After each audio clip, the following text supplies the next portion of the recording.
Mini episode 115 of the FDH Lounge is brought to you by TV Howl, your home on the web for coverage of today's television scene and a look at the history of the medium as covered by big-time TV critic Adam Buckman. Follow them on the web at tvhowl.com. The FDH Lounge. You want to schedule your life around it. A long time ago, on a gloomy, wet Cleveland spring night, two men stand alone amidst the late-night drizzle. Their voices echo across the vacant station parking lot as they debate the merits of the great American radio show that have been missing for far too long. On that night, an idea was born. That idea became the FDH Lounge.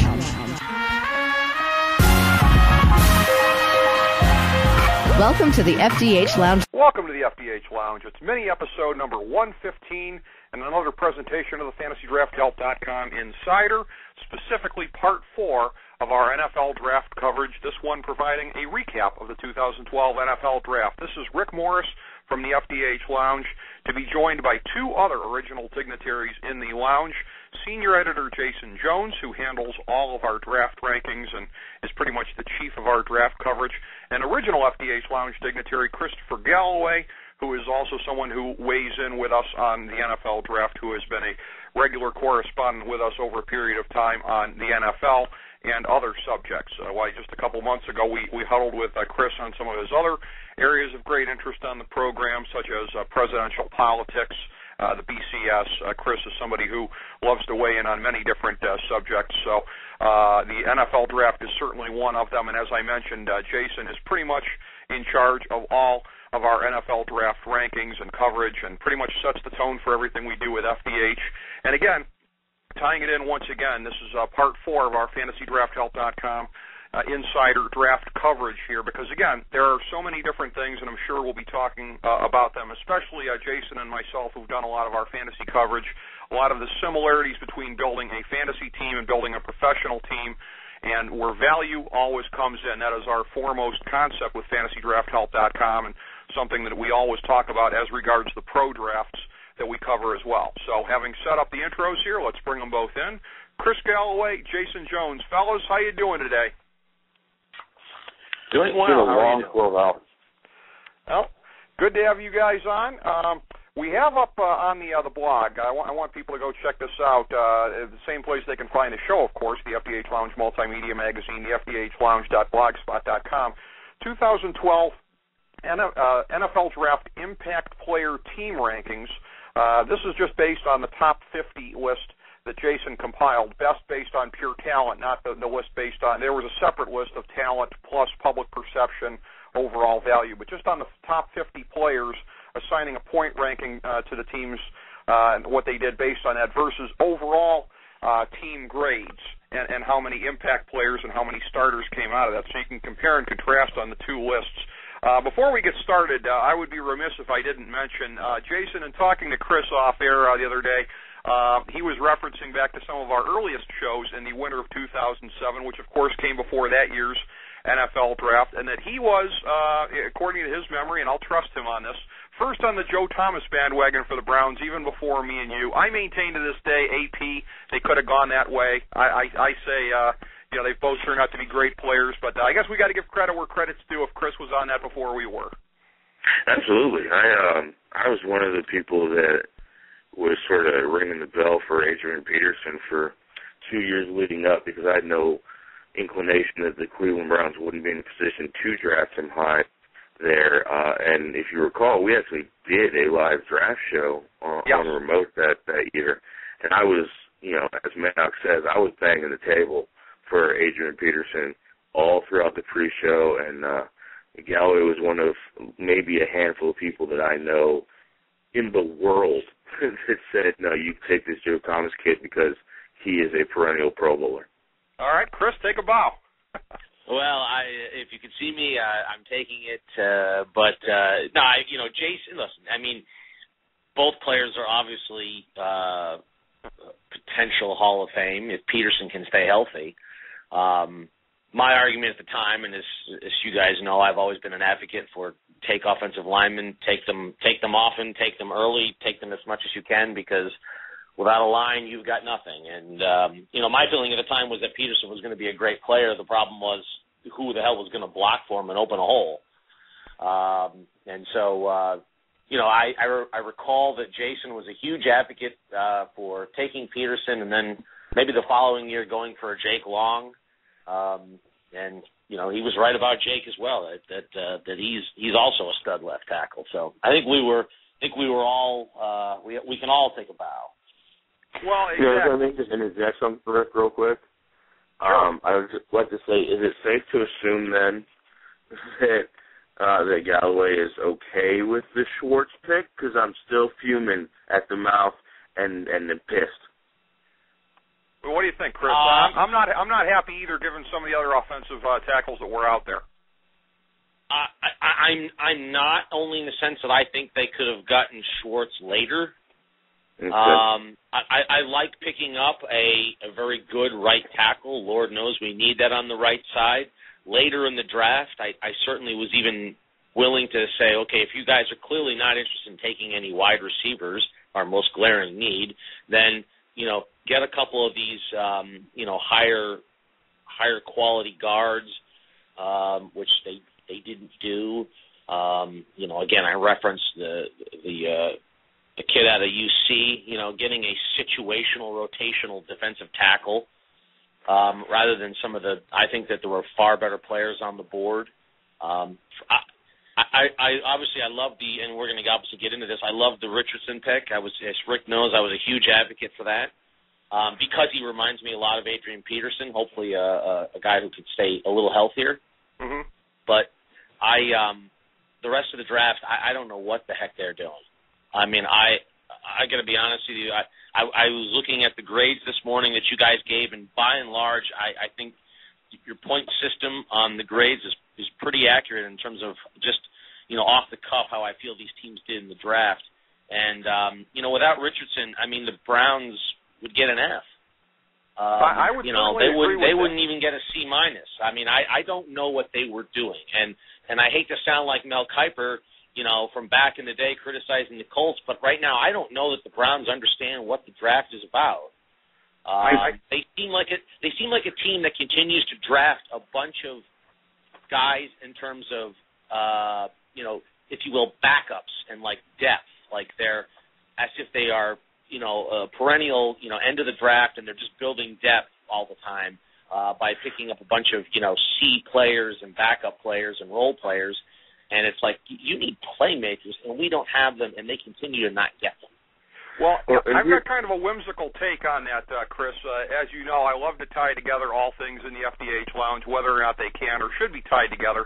And in doing so many segments with our good friend and fellow dignitary, Kyle Ross, whose bane in life is hipsters and hipsterism. We always love doing those damn hipsters with Kyle Ross segments. Maybe Tom Heckert is just a hipster.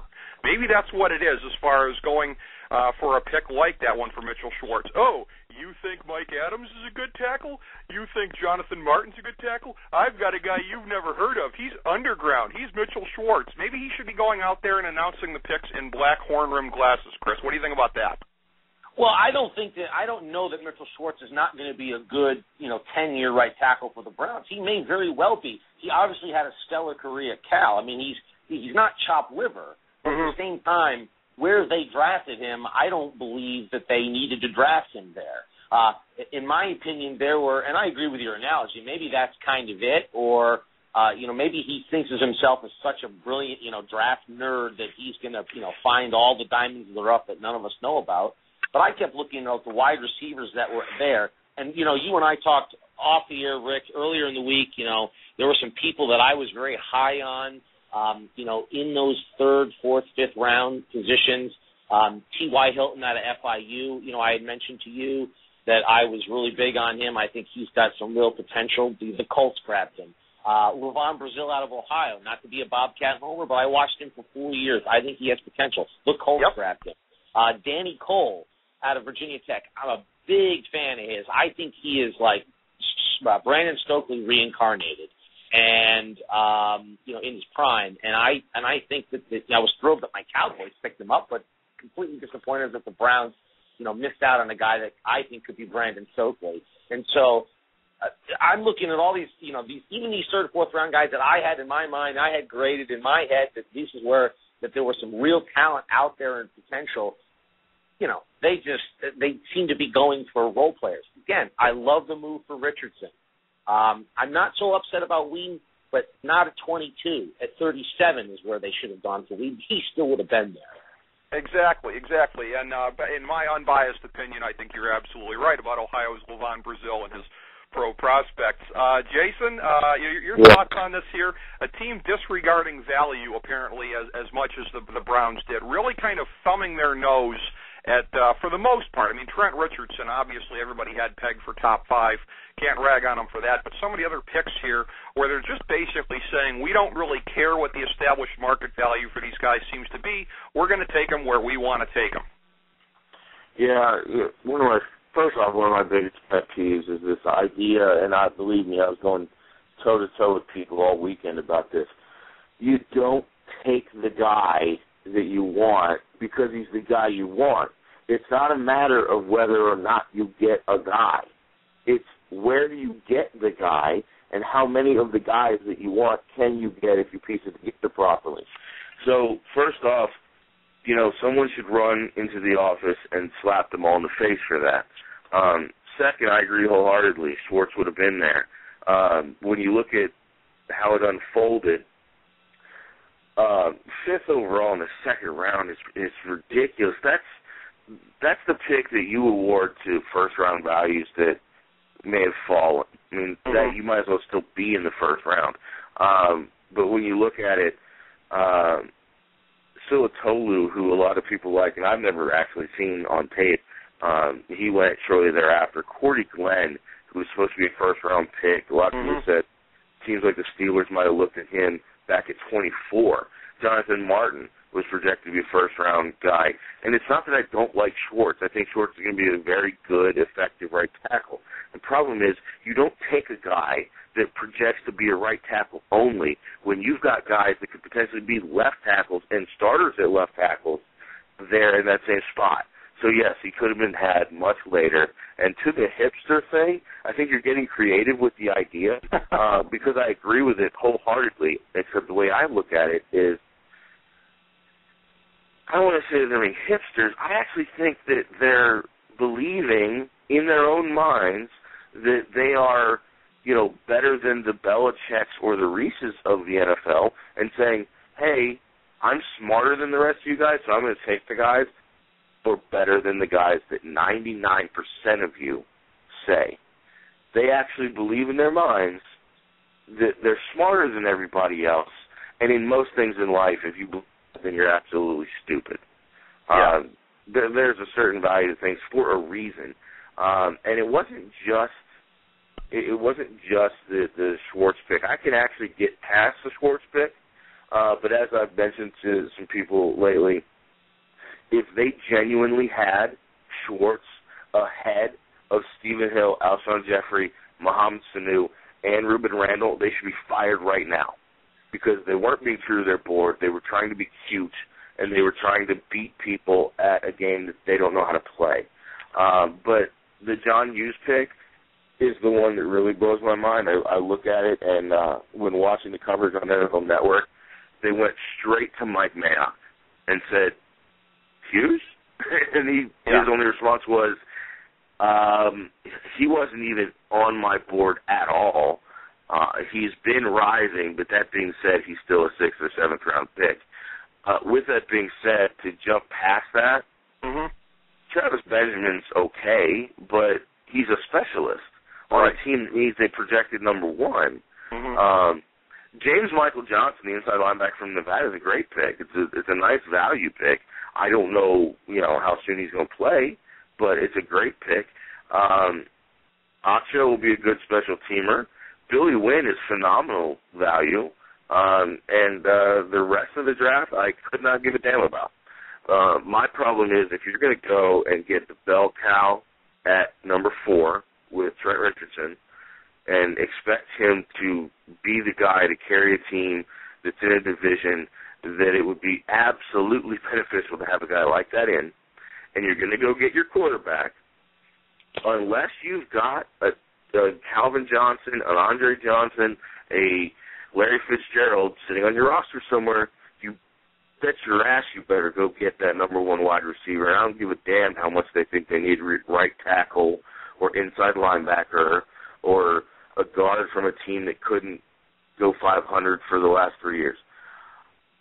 They needed that wide receiver to finish this whole situation. And I'm not saying that it would have merited any sort of projection on wins, but if they'd have come out of this draft like I told them to, with Richardson, Whedon at 37 preferably, and a guy like Stephen Hill, I wouldn't have cared what the rest of the draft was. I don't care if they would pick undrafted free agents. I wouldn't have cared if they picked Perfect in the third round. Mm-hmm. I would have been happy with the 3 players that they needed to get, and they didn't get them because, to me, you were in a position to get them, and you completely just fell on your face. Absolutely. Well,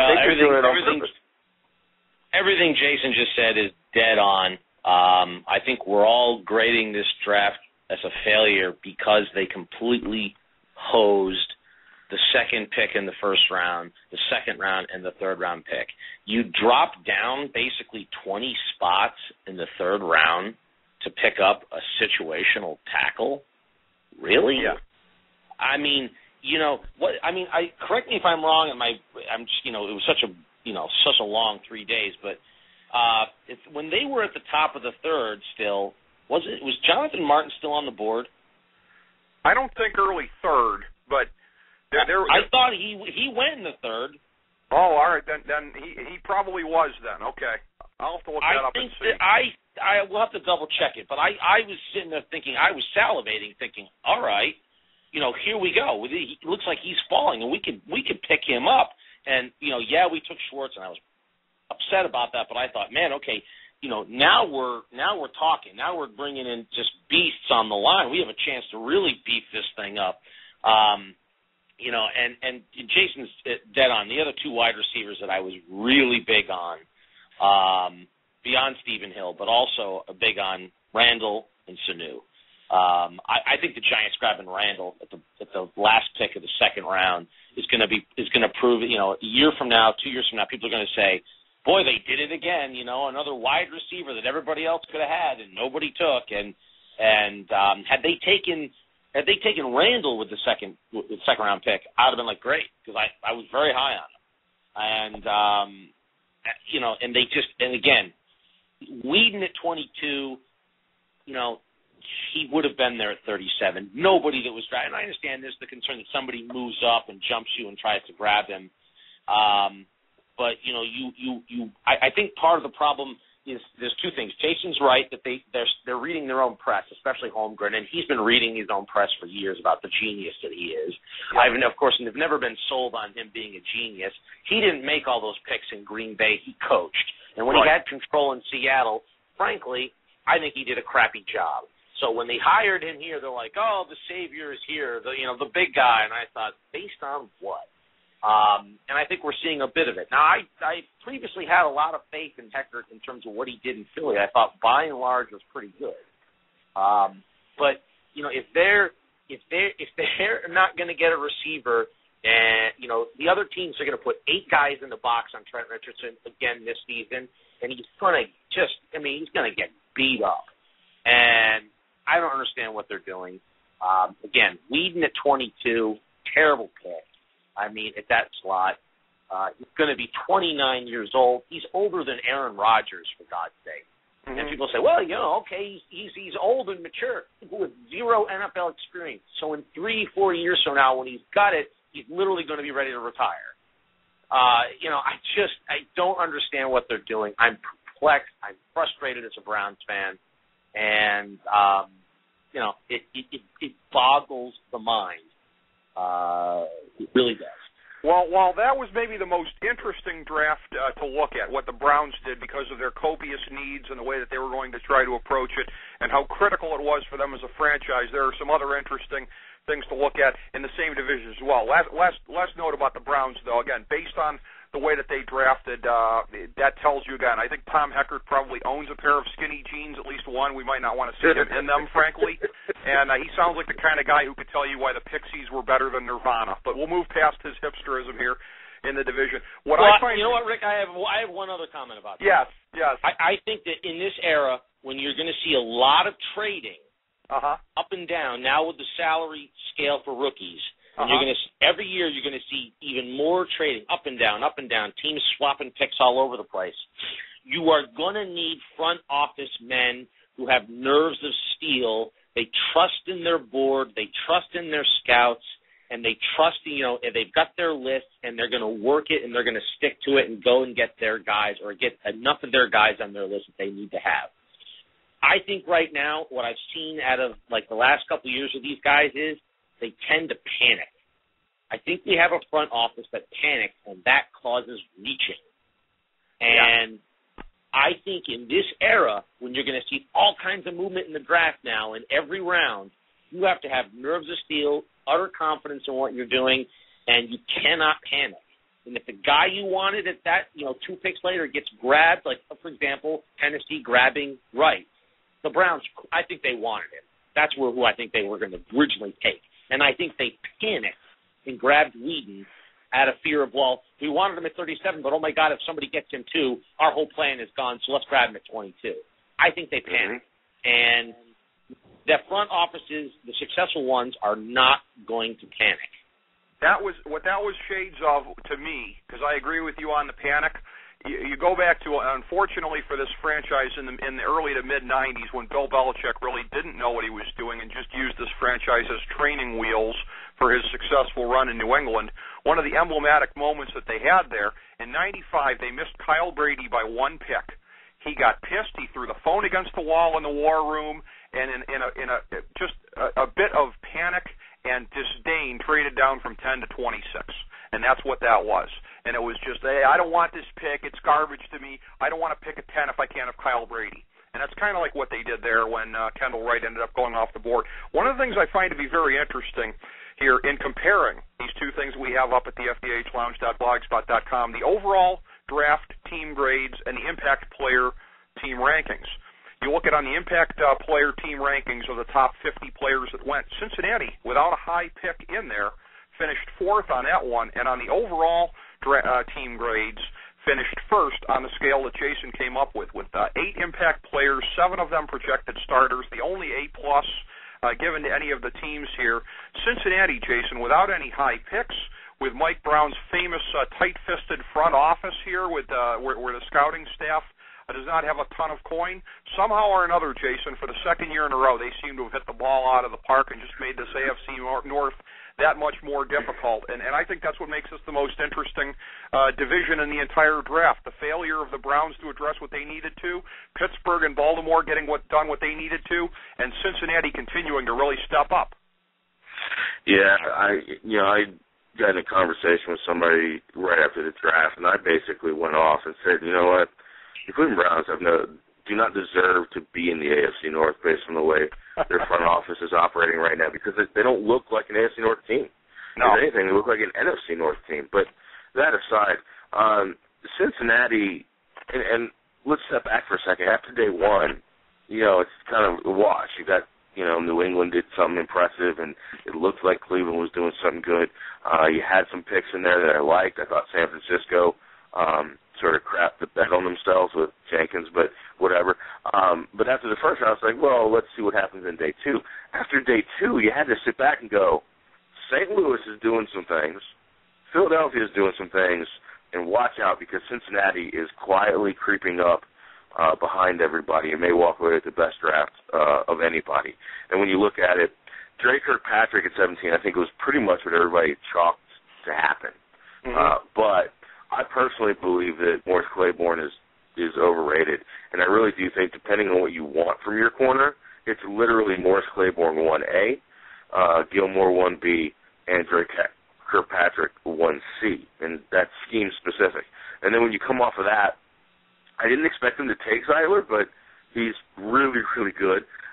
Devin Still just fell to them, and he'll probably eventually become a starter. Sanu is a beast, and here's another thing. The second time's the charm on Sanu, Jason. It actually was him the second time around. Yeah. I feel bad for the kid on that. That has to be the absolute worst prank I've ever heard. Yeah. But the ironic thing when we're talking about Sanu and the AFC North, if you listen to the day 1 press conference with Heckert, They basically said, we want to get tough. Well, if you want to get tough, you go draft Mohamed Sanu because he's a certified killer instead of taking a little wide receiver who's, situational at best. Brandon Thompson, if you wanted to get a defensive tackle anywhere in the third round, Brandon Thompson is awesome. I believe I heard a stat, something that he owns the conference record for most sacks by offensive linemen. Orson Charles never should have made it that far, but he did because he's not a blocker. He's a glorified wide receiver. Marvin Jones is a nice throwing pick. And my favorite secondary guy that no one talked about leading up to this is George Iloka from Boise State. He came into Boise to be a linebacker, and they converted him to a safety because he couldn't put on more than 230 pounds. They absolutely nailed it. I mean, when you look at teams like the Cincinnati's, the Pittsburgh, Philadelphia, St. Louis, it's really them in a break and then everybody else. Those are the teams that absolutely destroyed it, and Cincinnati's at the top of that class. They almost pulled a Jerry Reese here. Oh, they're as close to a Reese draft as you're going to find. And that's very high praise indeed, because Jerry Reese, the last couple of days, really almost since day one, has been right there on the top tier of NFL GMs, and that's one of the big reasons that the Giants have 2 Super Bowls in the last 4 seasons. In looking at the overall grades here, yeah, of course, on your rankings, Jason, Cincinnati with an A+, Philadelphia A, St. Louis A-. The B+ is Pittsburgh, Green Bay, Houston, Tampa Bay, Carolina. Conversely, at the other end of this bell curve here, Chicago with a D, Atlanta, New Orleans, Seattle, San Francisco, and Oakland with Fs. What's very interesting about that is how that matches. The New Orleans, San Francisco, Oakland, Seattle, these were also teams that didn't get anybody in your top 50 and played very poorly on the impact player team rankings as well. So I'm guessing that one had a lot to do with another. So those are the ones, according to your rankings, where we have them slotted here, Jason. Chris, what are your thoughts on some of the winners and the losers? Anybody that you really agree with on either list, or anybody we haven't mentioned yet? I was loving what the Eagles were doing, watching them execute the draft. Round after round, Vinny Curry. I mean, I was just blown away how they were just getting value in all the right places and filling their needs. St. Louis, I thought that they were getting cute in the first round and dropping down and acquiring picks, and they were just missing out on what I think they really wanted. But they ended up with Brockers, and he's going to stabilize the interior of that line and has some real potential. And then the rest of the draft, the value that they got, the players they got, and where they got them. Chris Gibbons late. I mean, what was he, a 5th rounder, 6th rounder? I mean, 5th round. I mean, they nailed it. I mean, again, I think they were a little shaky in the first round, but then they came on late. Pittsburgh, I mean, come on. I mean, Pittsburgh just gets the draft. They just get Pittsburgh guys in every round that fit what they do. And you talk about tough, DeCastro, that guy is just going to kill he's going to line up against, Phil Taylor those two are going to battle for a decade. It's just going to be, ugly watching that thing happen. And I just, I wasn't too dissatisfied with what my Cowboys did. I didn't really, Claiborne, I like.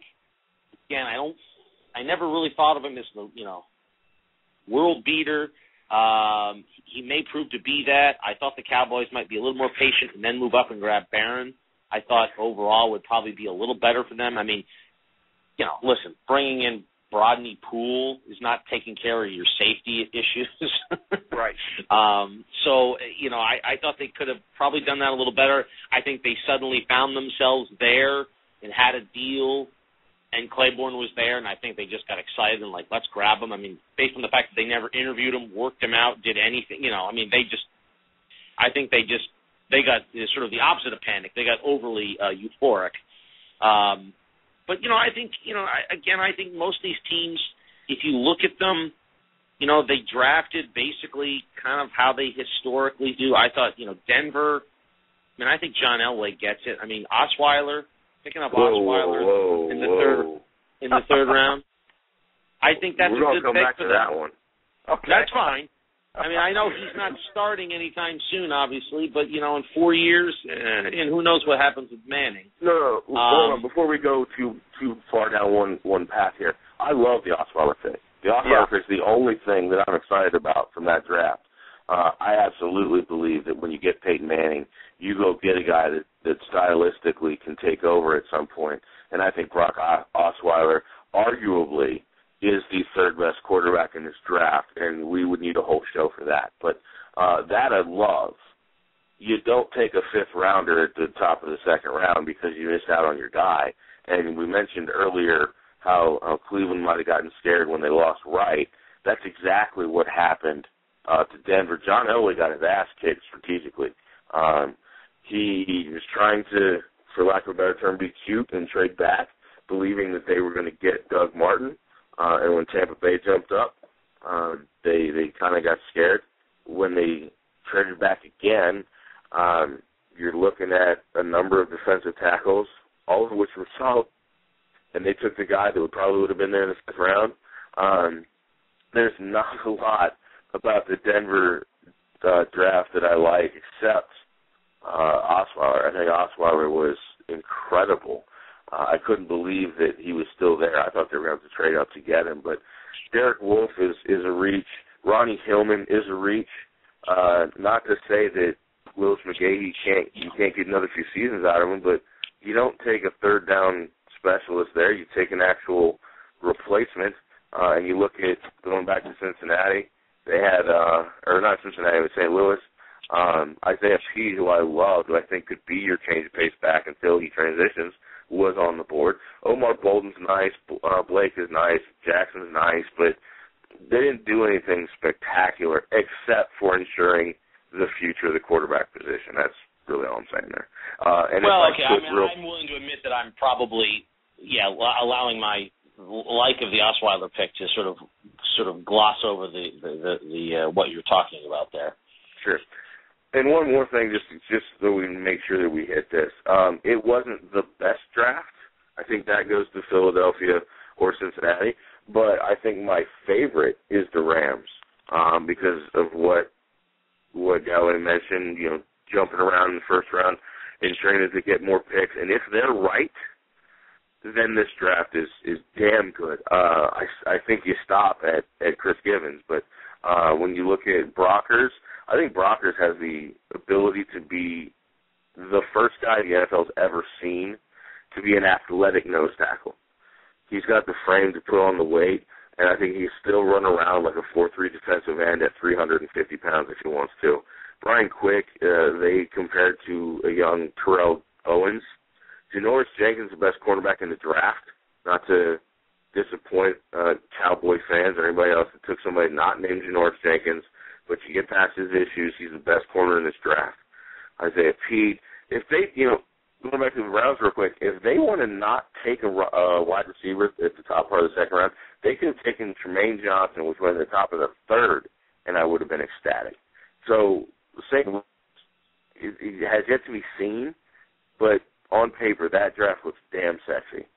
Yeah, they did a very good job of that. And by the way, when we're talking about the top teams that drafted overall, the most successful ones, let me give you guys a little bit of a cherry on top of the sundae here, because we had just posted a little while ago the overall team grades here, taking that into account, how they'd done overall, and of course the impact player team rankings. As of that point in time, when this was posted, Chris Polk was still undrafted. The only player in the top 50 overall, number 50 as a matter of fact. And, of course, we could tack on some extra points now for who else? The Philadelphia Eagles, who have since signed Chris Polk. So on top of everything that they did, on top of all this praise we are all lavishing on the Eagles, gentlemen, they get one more guy off of your top 50 overall players, Jason. And this was, again, the top 50 in terms of pure talent, leaving perceptions aside. Of course, perceptions were what bounced him out of the draft because of the injury that he's recovering from. But that's one more thing. Just in case you need it, which the Eagles didn't, Jason, there he is, one more guy. Yeah, Polk's another sad situation because the teams were shying away from him because he's got what is a degenerative illness of some sort that they are afraid potentially could become a problem down the road. but there's no way on this earth he should have gone undrafted. He's not my favorite running back, clearly, but he's definitely worth drafting. And that's kind of rough. And while talking about the Philadelphia Eagles, I tweeted during the draft at that point, maybe 2 picks before it happened, why on earth is Vinny Curry still on the board? He may be the DeMarcus Ware of this draft as far as the guy that people are underestimating coming from a program that maybe doesn't play the best competition, but the guy's a freak. And I couldn't believe that they pulled that off. And like I always said, they just kept getting value over value. Brandon Bowles, when they got him, are you kidding me? Mm-hmm. He may be the best return guy in this draft, and he can play corner. He's probably a nickel corner on that team, but really? It's just like teams like the Eagles, the Steelers, and some of these other, established, perennial, successful teams. There should be a rule or some law in the collective bargaining agreement that doesn't allow teams like that to get those types of players. It's just not fair for the rest of us. You know what, Chris? Well, I think that it's a culture of success and knowing how to do it, isn't it? Well, I look at it like this now. I think watching the last 2 drafts, watching the Browns and watching the Eagles, I now realize that Tom Heckert had nothing to do with the Eagles' success and how they draft. I don't know if it's the janitor. I don't know what the one constant, if they move guys in and out of that front office, but I don't know. Maybe you're smart in Philly and you come to Cleveland and who knows? Maybe you start to reach within yourself. You look at the Polk pick. Yes, he has it's an unfortunate potentially degenerative illness that he has. But first of all, we just picked a quarterback at 22 with a degenerative illness. It's called he's old. My God. It's not even a question mark. He's going to throw out a hip any minute. It is a culture thing, and we've gone from regime to regime to regime in Cleveland, and there just does not ever seem to be a culture change in terms of how these guys go about making value picks, smart value picks in every round. There just doesn't really seem to be a change. And that needs to happen, obviously. You need to kind of figure out what the good teams are doing and adapt accordingly. Something that we would be remiss if we didn't get into here, the sexiest position in this draft, and how fitting is it, given the kind of season of almost unprecedented aerial prowess that we saw here, wide receiver. Now, I know that there are some that don't agree with my assessment that this is the best wide receiver draft since the legendary class of '96, but I just loved what there was top to bottom here at the top end moving through. And when you get into the second round, that to me is where it really starts getting interesting, where some of these guys went. Ryan Broyles to help reinforce what they're doing in Detroit with that already supersonic offense that they have there. Alshon Jeffrey in Chicago, adding him to Brandon Marshall after years of neglecting the wide receiver position. Chicago is changing that with a vengeance. Stephen Hill to the Jets. I saw our good friend Russ Cohen of Sportsology, who, by the way, thank you to him for giving us this platform to get this show done today.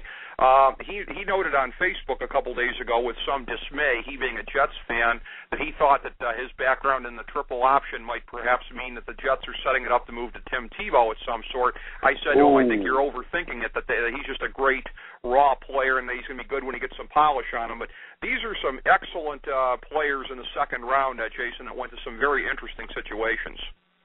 Yeah, let me just public service announcement for Jet Nation or anyone else. Yeah. If at any point in history Penn State was considered to be linebacker U, make no mistake about it, Georgia Tech, option or not, is starting to become wide receiver U. Yes. Calvin Johnson, Demaryius Thomas, who is the third of the trio, and now Stephen Hill. These are big guys who can run, and I don't give a damn if they only get 20 receptions a year. They're impressive receptions. Stephen Hill is absolutely a prototype height, weight, and speed guy, and they should be ecstatic that they got him. I don't think it has anything to do with Tim Tebow, but if Tebow's in there, it gives him a receiver that, he can throw a bad pass to and he'll still go get it. But I think you're right about the wide receivers. this is one of those things, and I hate when people say this, but I'm going to say it now, and I'll hate myself later.